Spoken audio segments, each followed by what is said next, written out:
goes live in 2 minutes.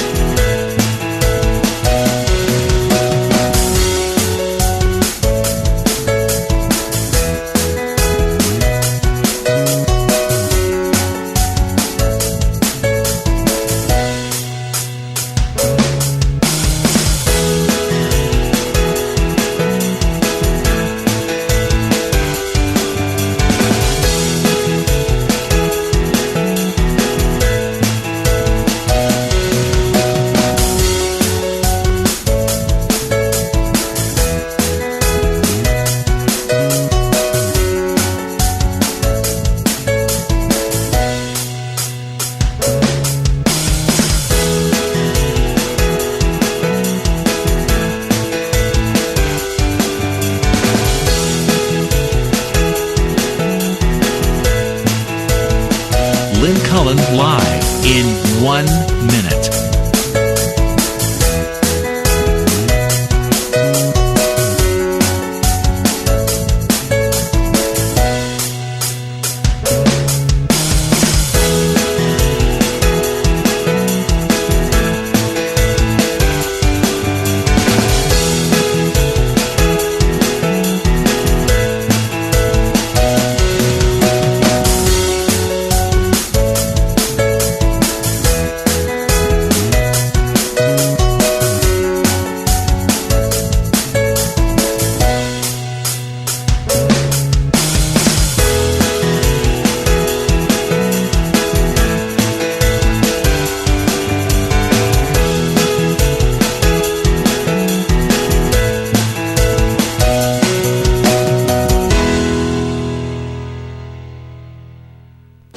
Welcome to Lynn Cullen Live at pghcitypaper.com. Email your questions and comments to Lynn at pghcitypaper.com. Hello there, and welcome to the show. I don't know what to say anymore about what's going on with the Republicans and with Trump. Clearly, people now in the establishment party think that something has to be done immediately or he's going to do it. He's going to pull away. And there's a full court press on now, apparently, to to get some of these candidates that don't have a damn chance out. But, of course, they're politicians. They all think they have a chance. So it's clear there's an attempt to anoint one of them and then to pressure the rest to get out. But, even if that were the case, if you look at if the polls do mean anything, if you look at Trump and Cruz together, they outpoll, if you took all the rest of it, you still would have a struggling second candidate or third candidate, I guess. Yeah, I don't. Okay, so this latest ploy. I was thinking when I heard that Trump said he's not going to do the debate tomorrow on Fox because Megyn Kelly would be there. I thought, I think that might be a true strategic blunder. That was my initial reaction. And then I thought, because he's leaving all those enemies to rip him apart for 2 hours without the ability to respond.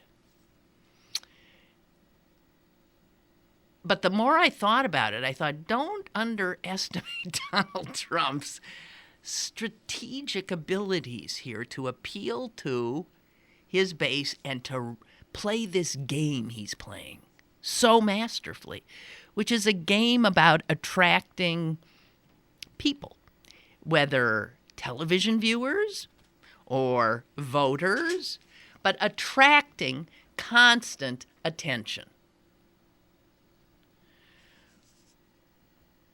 So I think what he has done is actually, the more I thought of it, is just brilliant.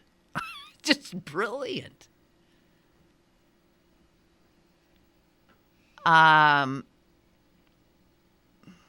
If he did go to the debate, right, Tell me if you agree with this assessment I'm making here. If he did go to the debate, he would be set upon by all of those others. And he, may or may not have some good moments, might have some bad moments. But if he's not there and they say whatever they say, first of all, he can tweet back. He can say whatever he wants. He can ridicule and make fun. And now what we understand is he's going to stage an entire different show of his own at the same time. And he's already, I guess, approaching CNN and MSNBC to see, in fact, if they would be covering that. So look at the importance of the media. Look how he's playing the media. And look at the media complicity in everything that has come up to this point. You would think a Republican candidate taking on Fox News like this, that would not be wise. But it turns out that a lot of people, I think, are really loving it. Roger Ailes could have met a better game player and television programmer than even he. Donald Trump.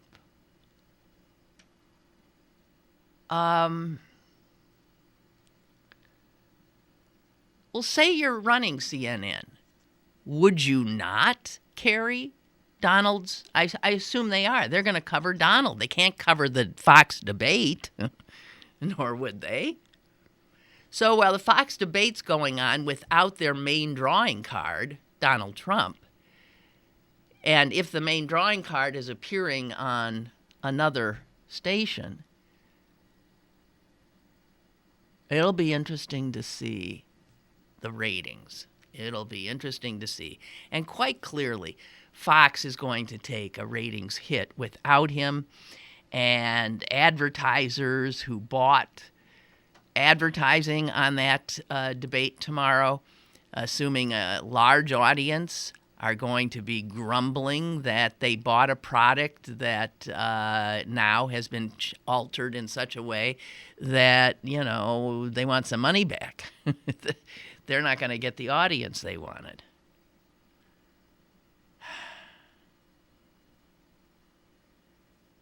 I mean, Iowa votes Monday, right? It's amazing.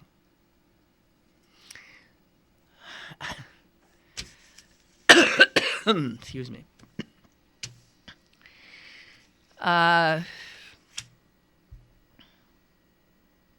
And I would think, of course, he's sort of elevating Megyn Kelly, too, to a position of seeming power. If she's there, I won't be there. And she is there. She's the biggest star at, I'm sure that, what's his name, the big blowhard, would beg to disagree. Who's their obnoxious Fox News, the talk show guy? Why can't I think of his name? And Celine's looking at me with a totally blank look. I just can't bear to watch Fox News. You can't, but O'Reilly. Oh, Bill O'Reilly. He would think he's the big guy at Fox. But I think Megyn Kelly clearly has sort of come up to and maybe even surpassed him. But it turns out that this could also be harming her, truly harming her, harming Fox. I mean, what Trump is doing to Fox right now is what Fox does to people all the time. It's, hit and runs.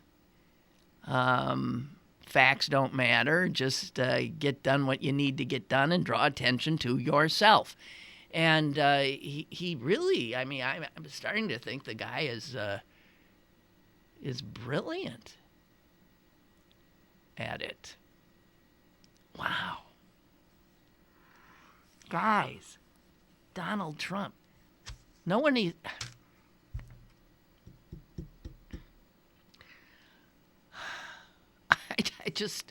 I'm really. Let me see what. I want to see if I can find anything from Fox on this. Roger Ailes, apparently, what really set him off is Roger Ailes sent out was this a tweet or a text? Who knows what it was, in which he said some pretty snarky, sarcastic things. Here it is. These guys were tight at Roger Ailes and Trump. They were pals. It was a statement that was released by Fox. Here's what Roger Ailes, who usually is smarter than this, said. We have learned from a secret back channel that the Ayatollah and Putin both intend to treat Donald Trump unfairly when they meet with him if he becomes president. A nefarious source tells us that Trump has his own secret plan to replace the cabinet with his Twitter followers to see if he should even go to those meetings. Does this sound like middle school? Does this sound like some and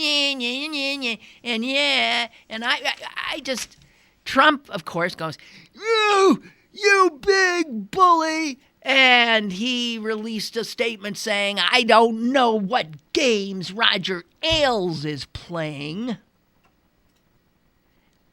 To which Fox News said this: we can't give in to terrorizations toward any of our employees. First of all, is that a word? Terrorizations?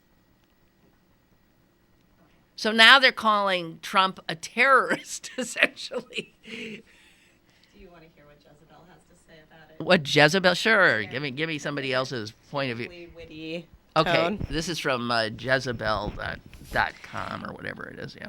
Angry toddler and Republican presidential candidate Donald Trump will not participate in Fox News' Thursday's primary debate. During an Iowa press conference / tantrum earlier today, Trump stomped his feet repeatedly and yelled, "No!" before throwing his food on the floor. Quote, "Let's see how much money Fox is going to make on the debate without me," end quote, Trump said. "Fox is going to make a fortune. I told them they should give their money to the wounded warriors." He added, "It's time somebody plays grown-up," before threatening never to speak to anyone ever again. It's true. Trump said it's time somebody played grown-up. This is sort of like that, Tina Fey doing Sarah Sarah Palin. You don't have, the great writers at NSL didn't have to do a damn thing. You just use their real words. A lot of people think this is not good strategy on his part. I'm not willing to agree with that at this point. I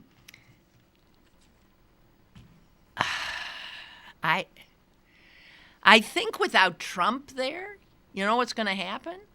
They're all going to target Cruz. They hate Cruz's guts. And maybe Donald's thinking that too. I'll let these other Lilliputians take down the one guy who is threatening my ascendancy here.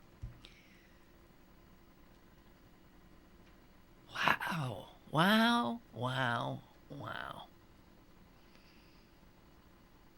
I mean, in terms of a show, I have to give him this. I mean, I really think Trump is worthy of a special Emmy Award this year for knowing for an extraordinary performance in a reality show that just happens to be the presidential election for the United States of America, and drawing hordes of people who would otherwise not watch one of these things. I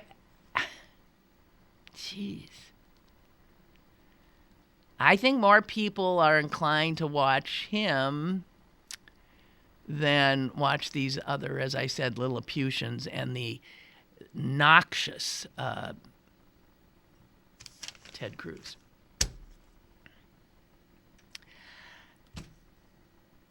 Can't make it up. You cannot make it up. Okay.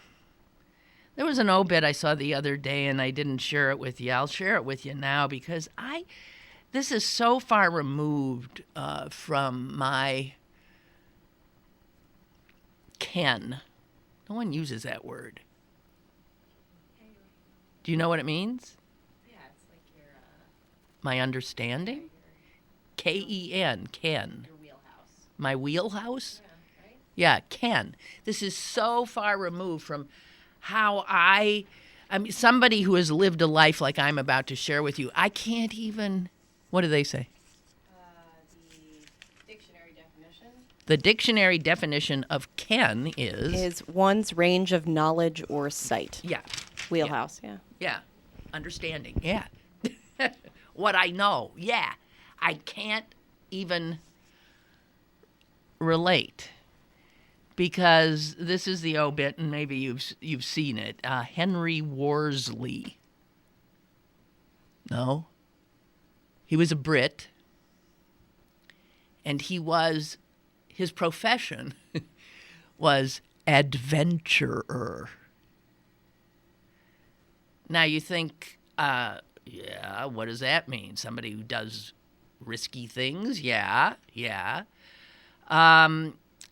Driven by a need to test himself and test himself against historic figures to whom he looked with awe and devotion. Specifically, Ernest Shackleton. You remember Shackleton? He was an adventurer too, an explorer. And Shackleton, the great explorer of the Antarctic, right? This guy wanted to do, Henry Worsley, what Shackleton couldn't do. He wanted to one-up the guy that he worshipped. He wanted to traverse the continent of Antarctica on foot with no help from anybody.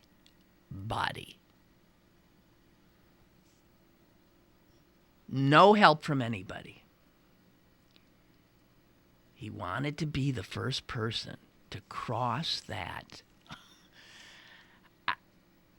barren, brutal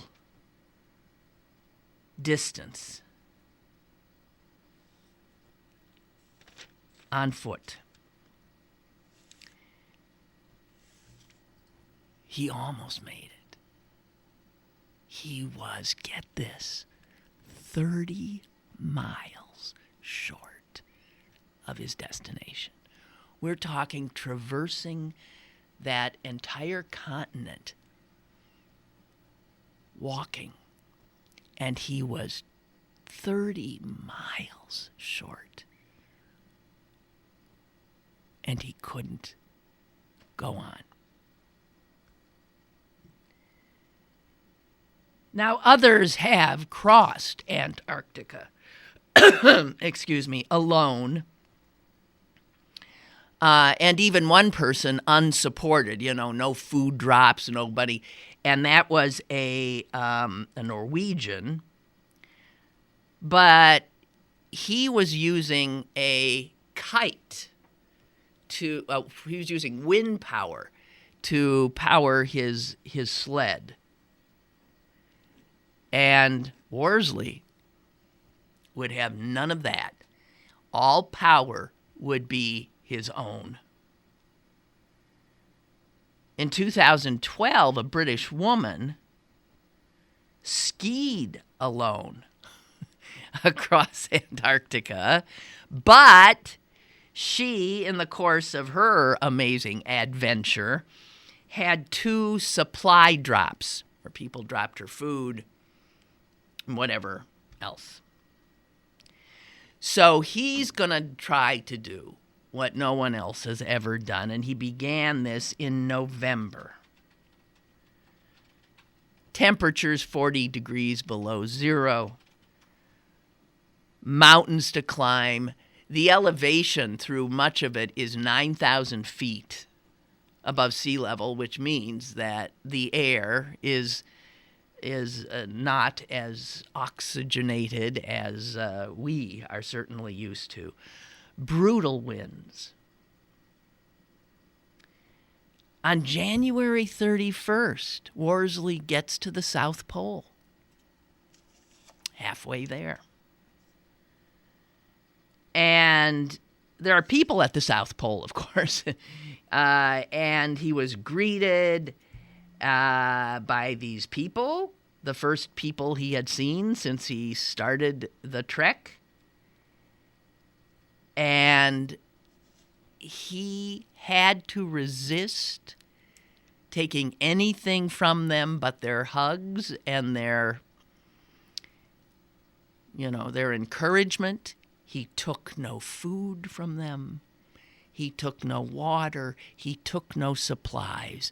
And he continued on his way.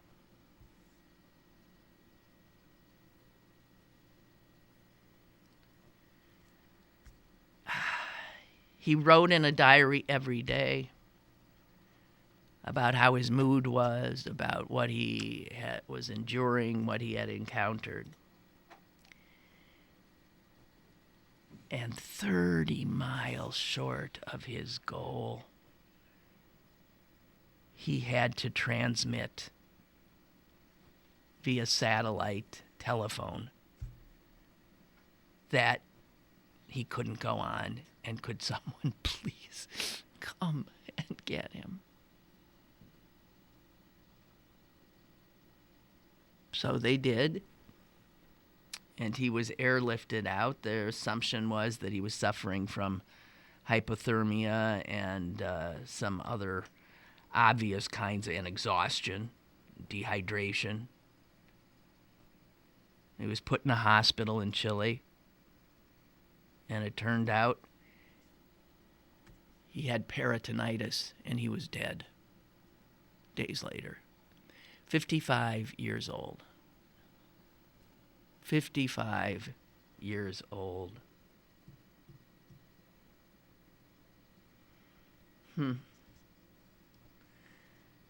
And I'm looking at a picture. He's a good-looking man, too.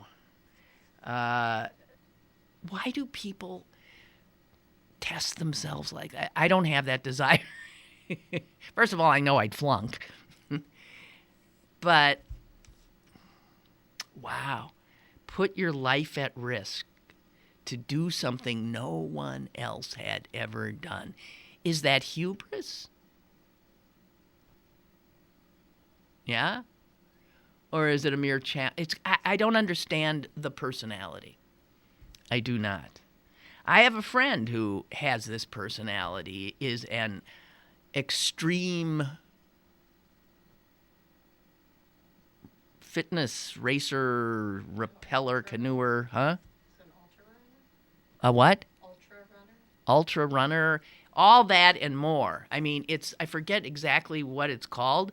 I mean, she'll go on things that go on for days, like 20 days, alone, in the wilderness, climbing up mountains, rappelling down mountains, fording rivers, running, horseback riding. I mean, you name it, and this is the kind of thing that she will do. And the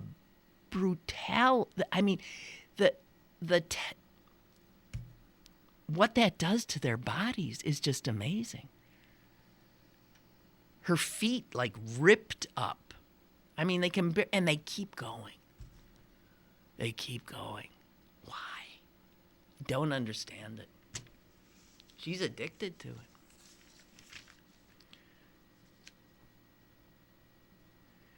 Well, Henry Worsley, 55 years old, 30 miles short.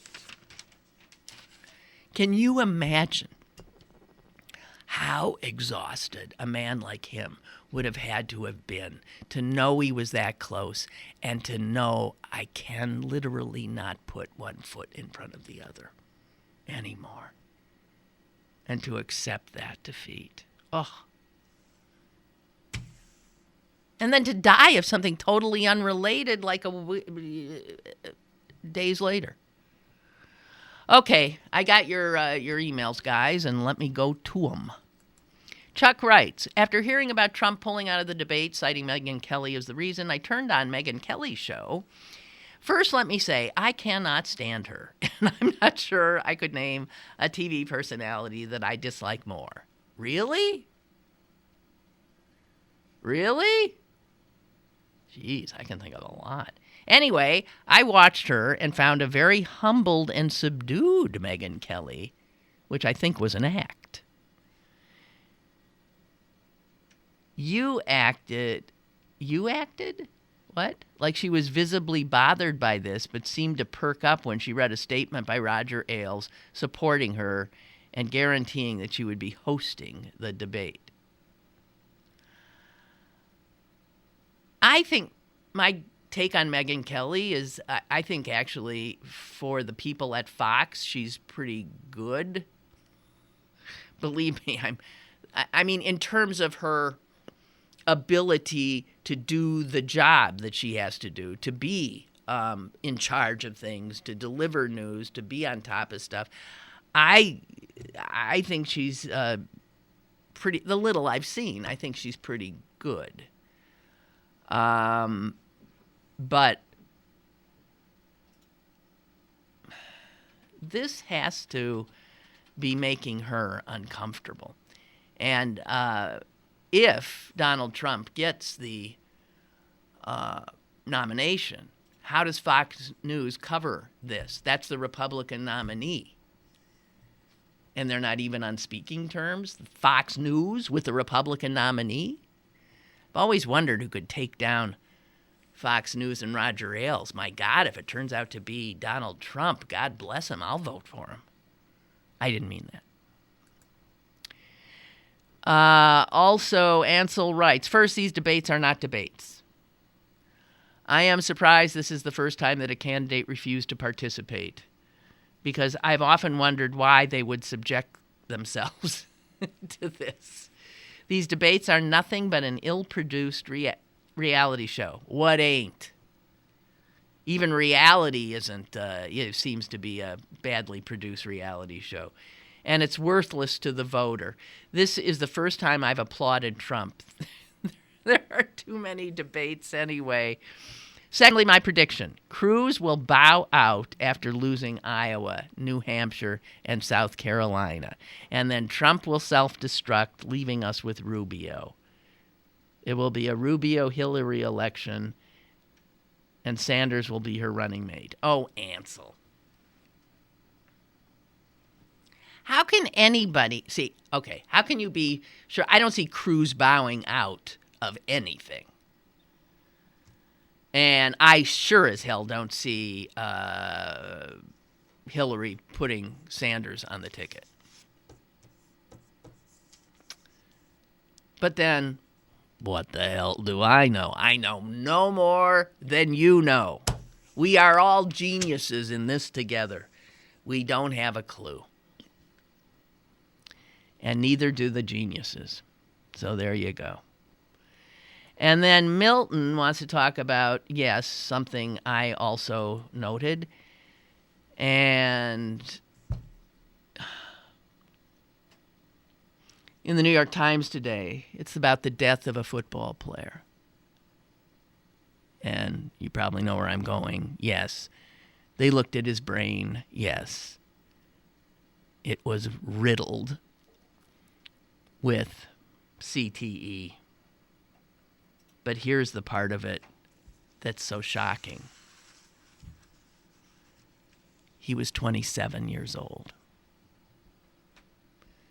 He is the youngest professional athletes so far to die of CTE and to be this young. There have been, I believe there was a college player, do you remember this, who shot himself in a dumpster. Do you remember this? Is this ringing any bells? He played college, I think in Ohio. They looked at his brain. It was gone, done in. This is a former Giants safety, Tyler Sash. Overdose of pain meds. That's what he died of, but he'd been going down.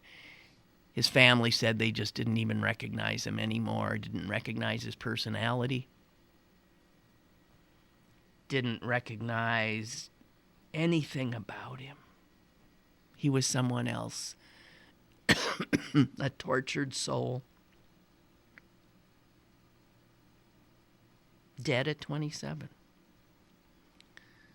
So I exchanged some emails with one of you, Thomas Wheeler. Wrote me over the weekend, said that he'd seen the movie Concussion. He thought it was incredible. And then he said afterwards he went into the restroom of the theater and he saw himself in the mirror and he did sort of a like, because he forgot he was wearing a cap with a Steeler logo on it. And after seeing Concussion, he sees himself wearing that logo, and his reaction is to, like, recoil. It's not a reaction he'd ever had before. I mean, proudly wore the hat. But that is what and he says he's a Steeler fan who's now conflicted and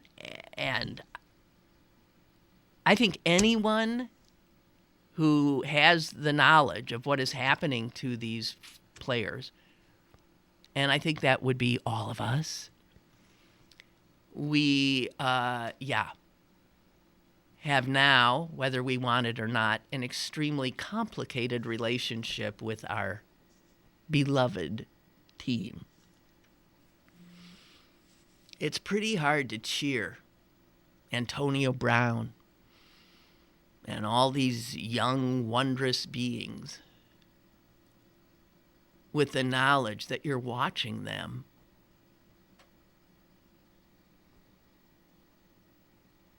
steal their futures away, truncate their lives. And as more and more start speaking out, like Randall L. did, 36 years old, and his head's going, and he knows it, and he's scared.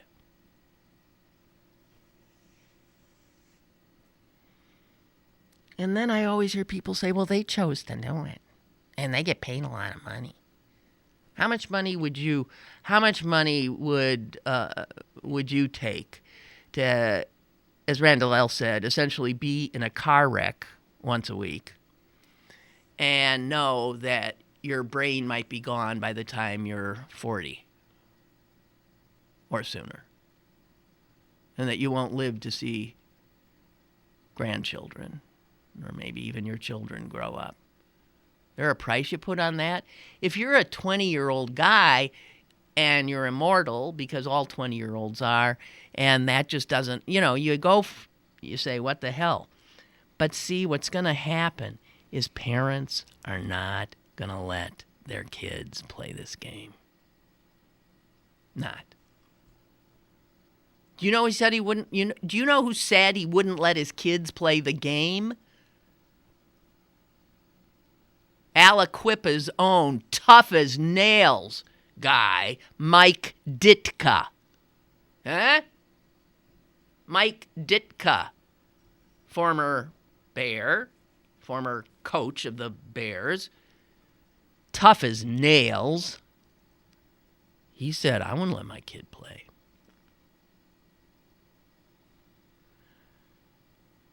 NFL's got a problem. And everybody knows, well, I've said this all before, but I feel, why do I still watch? Why do I still get into it? I don't watch as much. I only watch if one of my teams is in a game. My boys out there killing themselves. I think I've said it before. It's worse than my conundrum about eating meat. I know all about industrial farming and how these animals and blah blah blah, and I know the ecological argument against it. I know the health, all of it. My taste buds crave it. And so that desire for pleasure overrides my moral sense. But still, those are animals, okay? Football's human beings. And if anyone doubted that this is any different from gladiator sports in the Colosseum, you cannot pretend anymore that it is different. It's the same thing. For our enjoyment, we are watching young, gorgeous men kill each other or maim each other.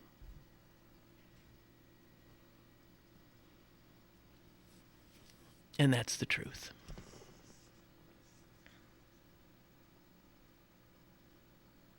So I did turn on Fox News today just to see maybe if they were talking about this. And they weren't. You know what they were talking about? They were talking about the Planned Parenthood indictment thing.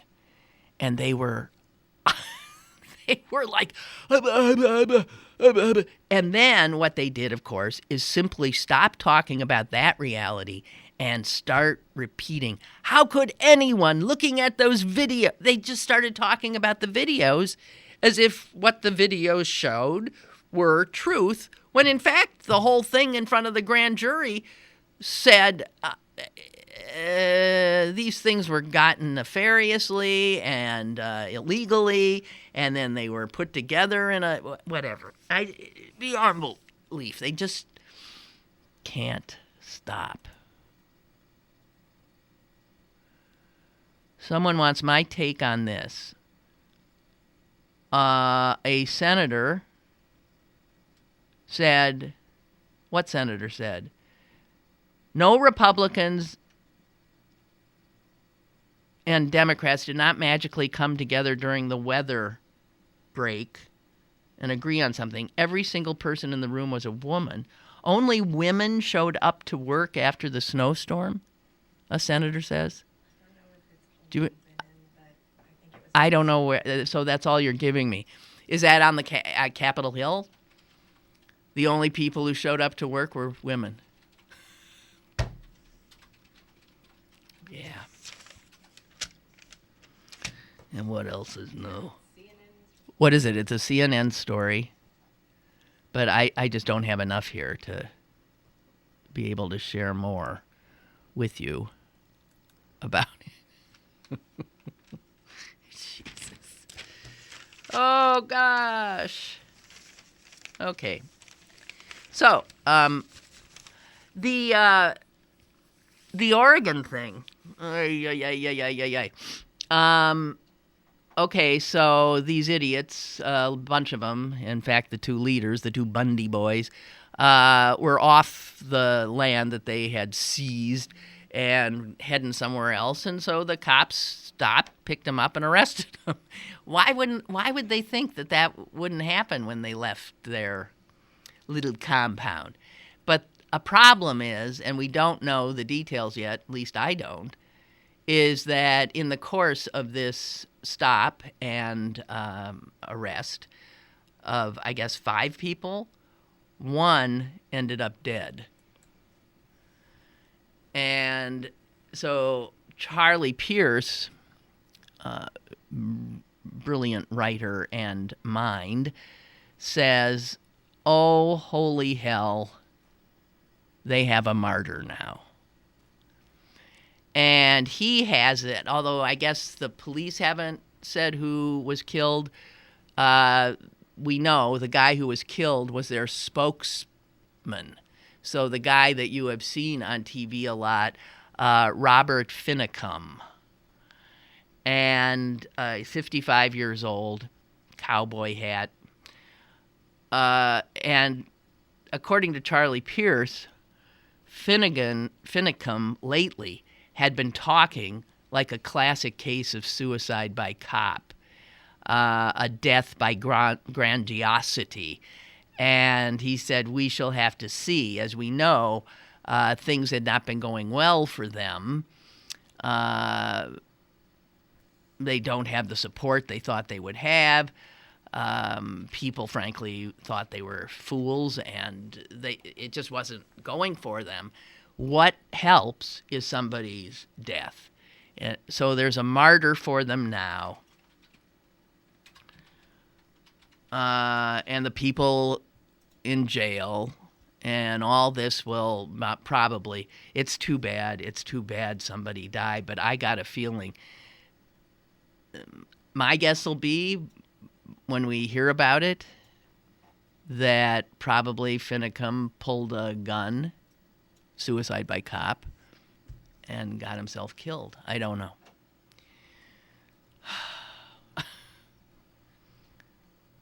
So there are still people on that site, and we'll see what happens. People are a piece of work, aren't they? Aren't they?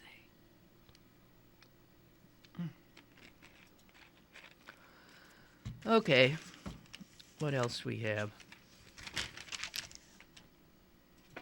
Oh, you know how when you see that scientists have found that, and it's always something that you would say, duh, yeah, who wouldn't know that?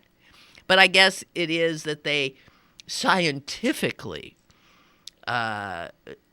prove that this very thing that we all knew, in fact, exists. And what I'm talking about specifically is that scientists now have confirmed that dogs know how their owners are feeling. As I said, duh.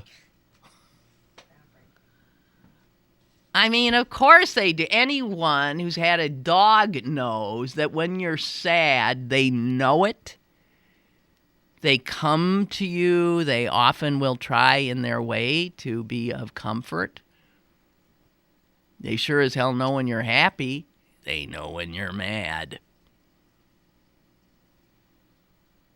They read us. And the scientists were attempting to scientifically show that a dog can, in fact, read our emotions. And they say it is not just the result of learned behavior in individual dogs. The findings show that dogs truly recognize emotions in humans and in other dogs.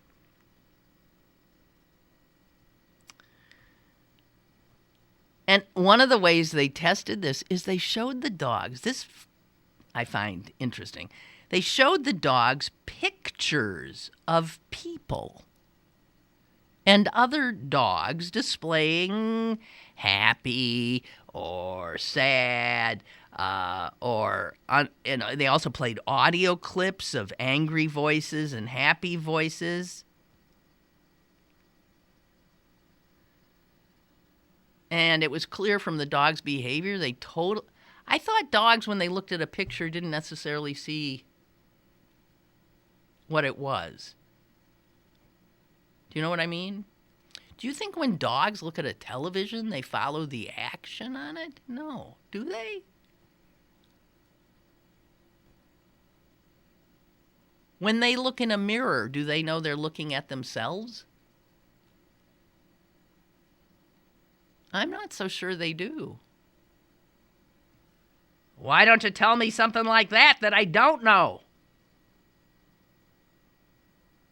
Researchers believe humans favored dogs because of this ability they had. I'll tell you what else they have. They have those eyes. A dog looks at you. Some dogs have eyes that are more human than humans. They have eyes that bespeak such an inner life and a soul. How can anyone think dogs don't have souls? Jeez. Or that they don't go to heaven. As I have said, if there is a heaven and dogs can't get in, that's not a heaven. That wouldn't be heaven to me. A dogless place? A place without animals? I mean, bring them all in. No.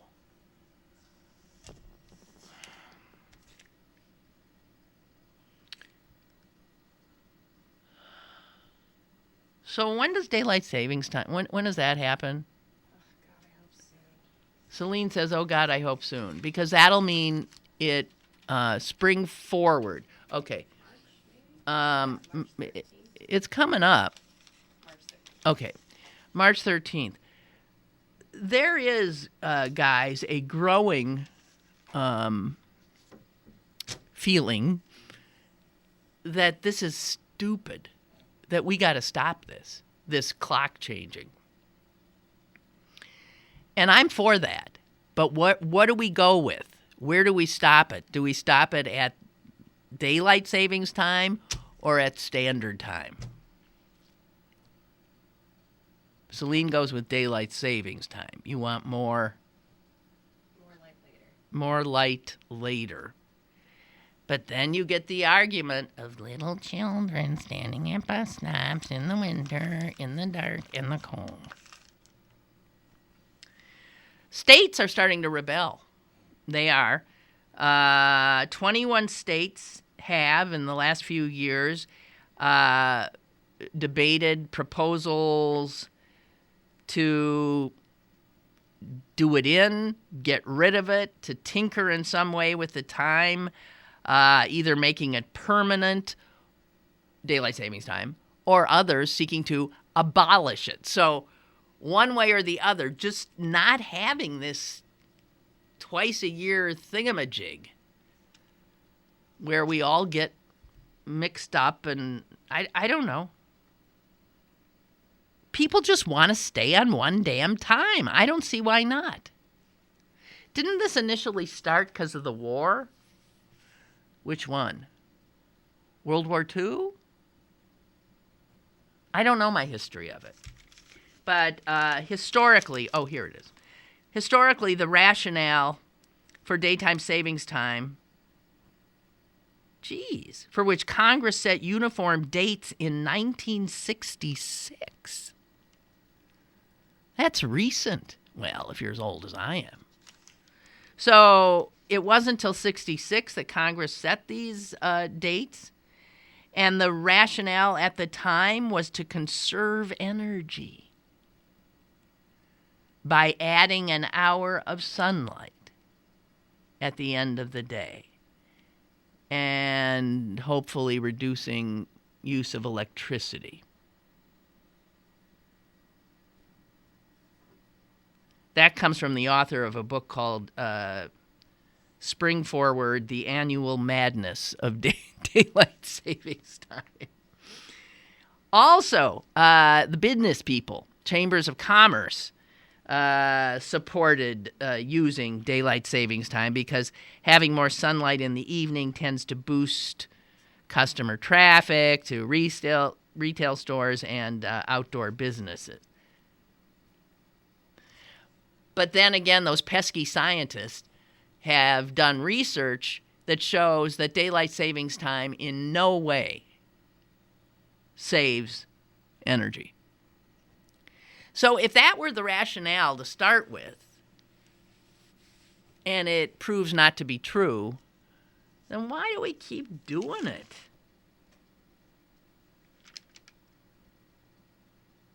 Okay, here's the history. I just got it. First guy who came up with this idea, hey, who says we can't, move it up an hour? It was a New Zealander, George Vernon Hudson. He first had the idea. He wrote a paper. It went nowhere. That was 1895. And then, yes, World War I. I thought it was a war that did this. World War I, 1918, 1919, Congress temporarily adopted daylight savings time as a way to conserve energy. Whether it did or not, I don't know. And then they let it go. So in when the war ended, they went back to just having one regular time. Then World War II happened, and we went on the daylight savings time again for the same reason of supposedly saving energy. And then nothing happens till 1966 when the Congress does, in fact, put a national date when these changes would happen, and this would be national because there was different states were doing different things all over the place. Actually, they still are.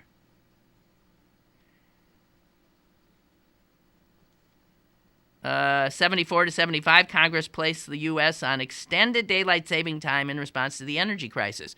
So for that year during the cartel-imposed energy crisis, we didn't switch back to standard time. We just stayed on. I don't remember that. Do you? Were our lives better? I don't remember it. And then in '86, the U.S. moved up the start of daylight saving time to the first Sunday in April instead of the last. So it's the first time. We keep wanting more of it, apparently. Well, if we want more of it, let's just do it. 2007, the U.S. again extended the length of daylight savings time, moving the beginning, to the second Sunday in March. You're right. So there's our time, second Sunday in March, and the end of it on the first Sunday in November. Well, okay, so we got more than half the year where we're doing daylight savings time. Let's just stay with it. People really do want to do something. It's just now the argument is which time do you do? Standard or daylight saving? I don't know. There's lots of states, that don't have. Michigan, right? Is it Michigan or is it Indiana? That half the state is on one time and the other half's on the other? I think parts of Florida are like that too. There's a lot of states that they're so confusing. You don't know what the hell the time is. Okay.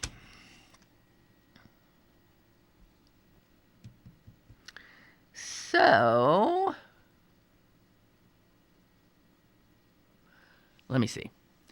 I was mentioning yesterday about this article. It came during a call that Clarence made, in which we were talking. I can't remember what we were talking about, but what were we talking about? That I then said I'd never heard of this as a pejorative before toward a black person.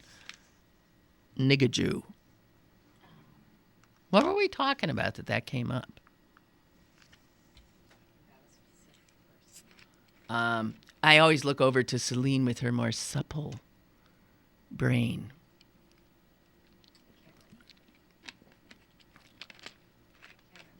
Can't remember? Me either. So much for her supple brain.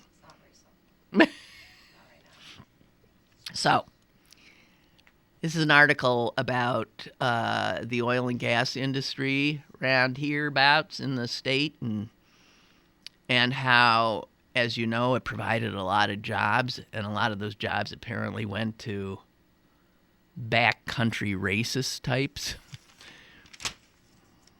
It went to white boys, I'll tell you that. It's an overwhelmingly white industry in the field. Every once in a while, some poor, hapless black man has been hired, and invariably, it turns out they have been subjected to the kind of racial harassment that, you would think is gone. Oh my God, it's not. Like what I said, this one guy who I guess ended up suing his employer and ended up settling for, of course, he cannot talk, his lips are sealed.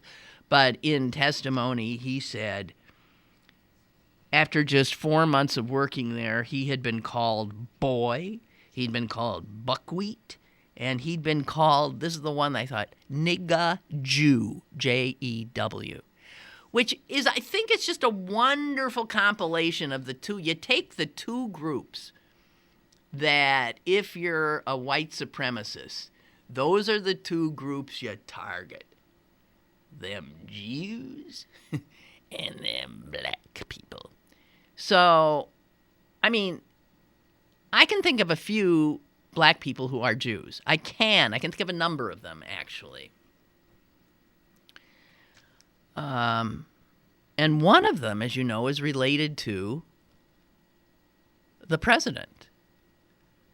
More to the first lady, but the president by marriage. Michelle Obama's cousin is a black Jew who is a rabbi, and he has a congregation in Chicago, and I am going to go to services there sometime when I'm visiting my sister, because I find it fascinating that black people would want to take on. It ain't bad enough that you're black. You want to be a Jew, too? I don't even get it. But it's apparently, and their manner of worship is much like what I know, but slightly different by virtue of the cultural difference of coming out of the African American community. So, but anyway, back to what I was initially talking about. There have been dozens, this hasn't gotten much attention at all, of racial discrimination suits that have been filed against oil and gas companies doing the fracking. And I mean, stuff like literally, nooses hanging from people's lockers. The guy who was called all these things, nigga Jew, he was once looking for a form. He opens up a file cabinet in an office there, and he's looking at a noose. I guess that's where they kept it, only taking it out when they wanted to intimidate one of their African-American employees. And every time one of these guys would go to a supervisor, they were told, come on, it's just horseplay. That was a word that was used. It's just sort of boys being boy. They're just teasing you. And in the case of, hey, this noose, he said, come on, it's just a rope. So, turns out the supervisors were generally absolutely indifferent, didn't even comprehend what these black employees were asserting. They didn't recognize that a noose or these words constituted harassment, real harassment and discrimination.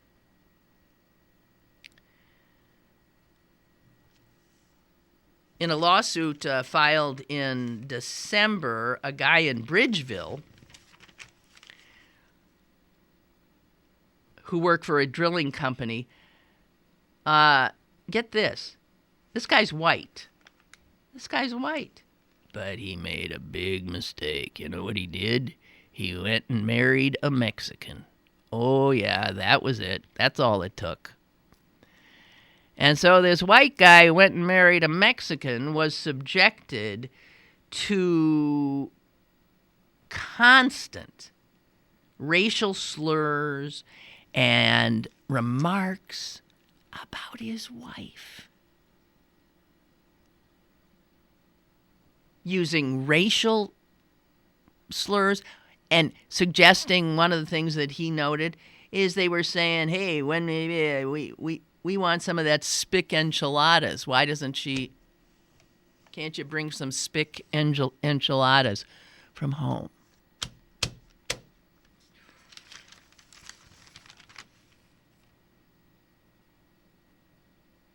A case filed in May by a Palestinian man working at Consol Energy on one of their rigs said he was subjected to, well, you can only imagine.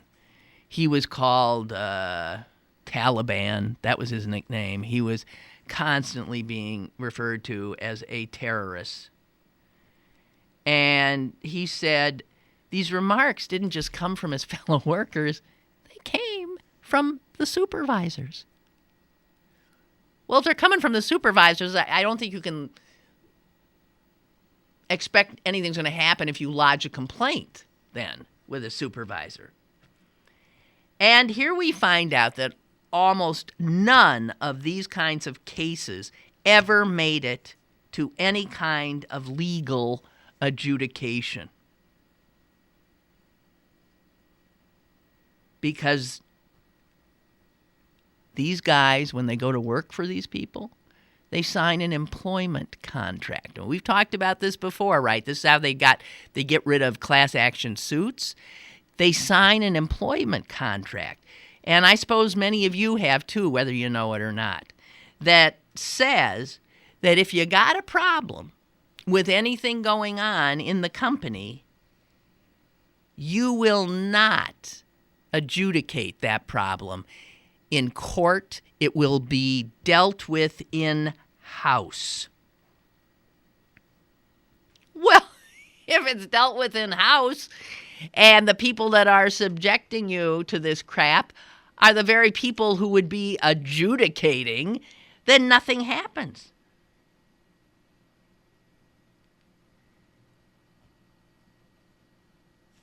Truck driver from Oklahoma who spent 10 years in the industry says, I can count on one hand the number of black workers I even saw. He said they get passed over for promotions, and I've heard bosses say we don't want those type of people.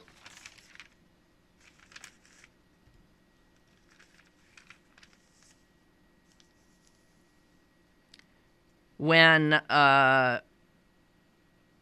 person founded a training program for black men in Pittsburgh to get into the industry, this is a woman, she later called people who had taken her program and asked how they were doing.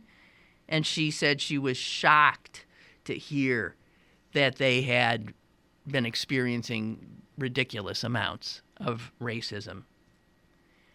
But she said none of them are willing to go on record for fear of losing their hard-earned jobs.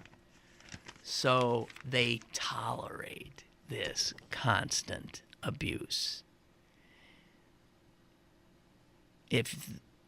So it's Arabs or Palestinians or Muslims or, I'm sure, Jews or blacks or even white people who marry incorrectly, all subjected to this horseplay. Okay, that's it, I guess. I didn't realize how I'm just running late today. Okay, thank you very much, and I'll be back tomorrow, and I hope we have more fun. Okay? Bye.